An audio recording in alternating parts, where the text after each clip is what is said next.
नमस्कार, जय हिंद, वंदे मातरम। स्वागत है आप सभी का उत्तर प्रदेश के सबसे बड़े न्यूज चैनल में। तो चलिए दोस्तों, नजर डालते हैं उत्तर प्रदेश के मुख्य समाचार के साथ साथ यूपी राज्य की आज की बड़ी खबरों पर। आज उत्तर प्रदेश के किसानों, गरीबों, मजदूरों, बेरोजगारों और माताओं बहनों के लिए बहुत बड़ी खुशखबरी सामने आ रही है। यूपी के अंदर से भ्रष्टाचार, गरीबी, भुखमरी, बिजली, पानी की किल्लत, यह सब मिटाने के लिए योगी सरकार एक बड़ा कदम उठाने जा रही है। इस बार पीएम किसान सम्मान निधि की किस्त कब जारी होगी, यह भी बताएंगे। साथ ही उत्तर प्रदेश के अंदर आज से तकरीबन 15 से 20 नए नियम लागू हो रहे हैं। साथ ही पेट्रोल, डीजल, सोना और चांदी के ताजा भाव क्या हैं, इसकी जानकारी भी आपको देंगे। आज के मौसम समाचार पर भी चर्चा करेंगे। साथ ही यूपी की आज की तमाम बड़ी घोषणाओं और बड़ी खबरों के बारे में विस्तार से जानेंगे। अगर आप उत्तर प्रदेश के रहने वाले हैं तो हमारे इस चैनल को सब्सक्राइब जरूर कीजिए, ताकि आपको यूपी की तमाम बड़ी खबरें सबसे पहले देखने को मिले। और इसी के साथ आपको सरकार की तरफ से जिन जिन योजनाओं का लाभ मिल रहा है, उन सभी योजनाओं से आपको बाहर निकाल दिया जाएगा। यानी कि आपको किसी भी योजना का लाभ नहीं मिलेगा। इन सब से अगर आपको बचना है तो इन नियमों को जानना जरूरी है। तो यह नियम क्या है, आप पर लागू होंगे या नहीं होंगे, यह जानने के लिए आपको यह वीडियो पूरा देखना होगा। सारे नियमों की जानकारी एक एक करके विस्तार से हम बताएंगे, तो आप वीडियो में अंत तक बने रहिएगा। आपके फायदे की सारी खबरें आपको विस्तारपूर्ण जानने को मिलने वाली हैं। तो चलिए आपको आज की महत्वपूर्ण और बड़ी खबरें फटाफट बता देते हैं। प्रधानमंत्री किसान सम्मान निधि की 21वीं किस्त अटक सकती है। उत्तर प्रदेश में करीब 1.5 लाख किसानों का पैसा रुकने के आसार, क्योंकि उन्होंने ई-केवाईसी नहीं कराई है। यूपी में 45,000 होमगार्ड की भर्ती जल्द शुरू होगी। शॉर्ट नोटिफिकेशन जारी होने वाला है। 10वीं पास अभ्यर्थी आवेदन कर सकेंगे। लखनऊ में बड़ा खुलासा, नगर निगम के 80% सफाई कर्मचारी बांग्लादेशी और रोहिंग्या पाए गए। खुफिया रिपोर्ट के बाद प्रशासन ने सत्यापन अभियान शुरू किया है। शराब के ठेकों पर नया आदेश, सीमावर्ती जिलों में खुलेंगे नए ठेके। आबकारी मंत्री नितिन अग्रवाल ने सर्वे कराने के निर्देश दिए हैं। इलेक्ट्रिक वाहनों पर योगी सरकार का बड़ा फैसला, रोड टैक्स और रजिस्ट्रेशन पर 2 वर्ष के लिए 100% छूट। जिन्होंने पहले टैक्स भरा उन्हें मिलेगा रिफंड। बागपत में 12 नवंबर को लगेगा रोजगार मेला। सम्राट पृथ्वीराज चौहान कॉलेज में 2,500 पदों पर भर्ती, अधिकतम वेतन 35,000 रुपए तक।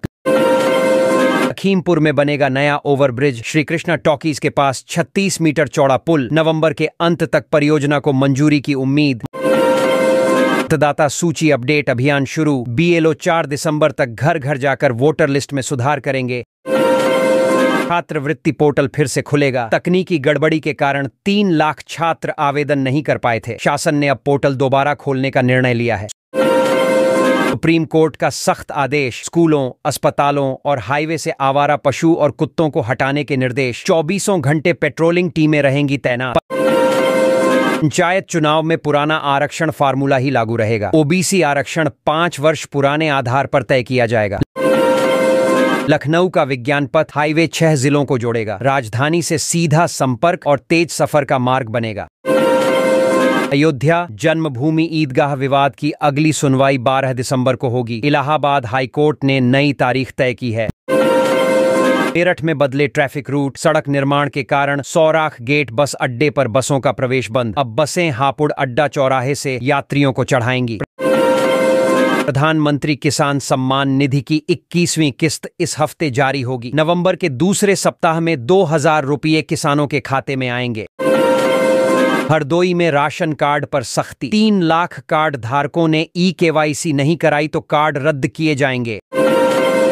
HDFC बैंक ने MCLR दरों में कटौती की। ग्राहकों को होम लोन की EMI में राहत मिलेगी। अखिलेश यादव और आजम खान की मुलाकात। लखनऊ में हुई बातचीत। अखिलेश बोले यादें फिर से ताजा हो गईं। रेलवे पेंशनर्स के लिए नई सुविधा, अब डिजिटल लाइफ सर्टिफिकेट घर बैठे मोबाइल या बायोमेट्रिक से जमा किया जा सकेगा। गाजियाबाद में 400 करोड़ रुपए की लागत से बनेगा आधुनिक स्टेडियम। राजनगर एक्सटेंशन में इकाना जैसा स्पोर्ट्स कॉम्प्लेक्स तैयार होगा। पैन और आधार लिंक करने की अंतिम तारीख 31 दिसंबर 2025 तक। लिंक नहीं करने पर 1 जनवरी 2026 से पैन निष्क्रिय हो जाएगा। श्रमिकों की बेटियों के लिए राहत, योगी सरकार ने विवाह सहायता राशि 80,000 से बढ़ाकर 1 लाख रुपए कर दी है। लिंक एक्सप्रेसवे का डिजाइन बदला गया। फर्रुखाबाद जिले के 2000 किसानों की भूमि अधिग्रहण में जाएगी।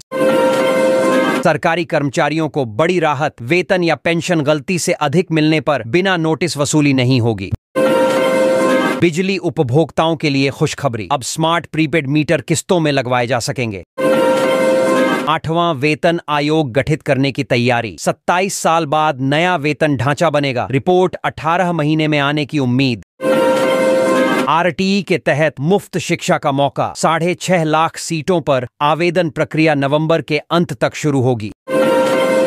आधार अपडेट मुफ्त, नाम और पता अब 14 जुलाई 2026 तक ऑनलाइन मुफ्त में अपडेट किया जा सकता है। महिलाओं को नाइट शिफ्ट की अनुमति, अब उत्तर प्रदेश में महिलाएं कारखानों में रात की शिफ्ट में भी काम कर सकेंगी। सुरक्षा के लिए विशेष दिशा निर्देश जारी किए गए हैं।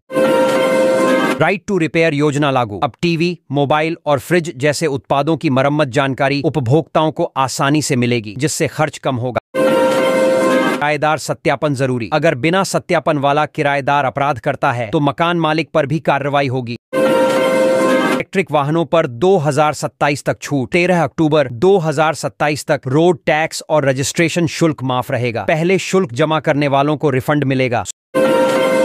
सोने की कीमतों में गिरावट, 21 दिनों में 10,774 रुपए की गिरावट, अब दाम 12,000 रुपए प्रति 10 gram. Atiq Ahmed case update, Allahabad high court ने अतीक अहमद के वकील और बहनोई की जमानत याचिका खारिज कर दी है। प्रधानमंत्री मोदी का कार्यक्रम, प्रधानमंत्री नरेंद्र मोदी आज वाराणसी से वंदे भारत की 12 ट्रेनों को हरी झंडी दिखाएंगे। अब्बू आजमी का विवादित बयान, सपा विधायक अब्बू आजमी ने कहा कि वे वंदे मातरम नहीं गाएंगे, इसे धार्मिक मुद्दा बताया है। नई वंदे भारत एक्सप्रेसवे की शुरुआत, प्रधानमंत्री मोदी ने लखनऊ और सहारनपुर के बीच वंदे भारत एक्सप्रेसवे को हरी झंडी दिखाई है। यह रास्ता 518 किलोमीटर की दूरी सिर्फ 7 घंटे 45 मिनट में पूरी करेगा। मुजफ्फरनगर चालान मामला, स्कूटी सवार अनमोल सिंघल का 20,74,000 रुपए का चालान गलती से काट दिया गया। सोशल मीडिया पर वायरल होने के बाद पुलिस ने चालान घटाकर 4,000 रुपए कर दिया। गाजीपुर में दहेज हत्या का उल्टा मामला, मृत बताई गई विवाहित रुचि को पुलिस ने मध्य प्रदेश के ग्वालियर से जिंदा बरामद किया। वह अपने प्रेमी के साथ दूसरी शादी कर रही थी। आगरा पुलिस रिश्वत मामला, थाना कोतवाली के 2 सिपाहियों ने नगद रिश्वत न मिलने पर दुकानदार से 4 जोड़ी ब्रांडेड जूते ले ली। हापुड़ की वंशिका विवाद, मां बाप को गालियां देने वाले वीडियो पर हंगामा मचाने वाली हापुड़ की वंशिका ने कैमरे के सामने कहा, यह घर का मामला है, कृपया नेगेटिविटी न फैलाएं। पोल्ट्री फार्म पर बम्पर फायदे, योगी सरकार की कुक्कुट विकास नीति के तहत मुर्गी पालन खोलने वालों को मिलेंगे बड़े लाभ। उद्देश्य है पोल्ट्री उद्योग को मजबूत बनाना। पर्यटन विभाग का नया आमंत्रण, उत्तर प्रदेश पर्यटन विभाग ने वेलनेस सेंटर और रिसोर्ट बनाने के लिए निवेशकों को बुलाया है। योजना का मकसद है योग, आयुर्वेद और भारतीय उपचार पद्धतियों को बढ़ावा देना और रोजगार के अवसर पैदा करना। लखनऊ से थाईलैंड टूर पैकेज, आईआरसीटीसी ने बैंकॉक और पटाया के लिए शानदार इंटरनेशनल टूर पैकेज लॉन्च किया है। यह पैकेज आने वाले क्रिसमस सीजन के लिए बजट फ्रेंडली रहेगा। वंदे मातरम की 150वीं वर्षगांठ, मुख्यमंत्री योगी आदित्यनाथ ने नागरिकों से राष्ट्र के प्रति अपने कर्तव्यों का पालन करने का आह्वान किया है। उन्होंने कहा, यह गीत भारत की एकता और स्वतंत्रता संग्राम का प्रतीक है। वोटर लिस्ट से नाम कटने का खतरा, उत्तर प्रदेश में एसआईआर अभियान तेजी से चल रहा है। अगर फॉर्म समय पर नहीं भरे गए तो मतदाता सूची से नाम हट सकता है। संभल में फर्जी वर्दीधारी पकड़ा गया, खाकी वर्दी पहनकर व्यापारी से वसूली करने वाला शख्स पकड़ा गया। नीले स्पोर्ट शूज देखकर उसकी पोल खुल गई। मतदाता सूची पर 48 घंटे वाली ताकत, मुख्य निर्वाचन अधिकारी नवदीप रिणवा ने जिलाधिकारियों को मतदाता सूची में पारदर्शिता और समय पर काम पूरा करने के निर्देश दिए हैं। यूपी में मौसम का मिजाज बदला, ठंड और कोहरे का असर बढ़ने लगा है। अगले हफ्ते से तापमान में और गिरावट दर्ज होगी। तो दोस्तों, उत्तर प्रदेश से जुड़ी आज की खबरों में फिलहाल इतना ही। ऐसी ही और अपडेट्स के लिए जुड़े रहिए यूपी की न्यूज के साथ।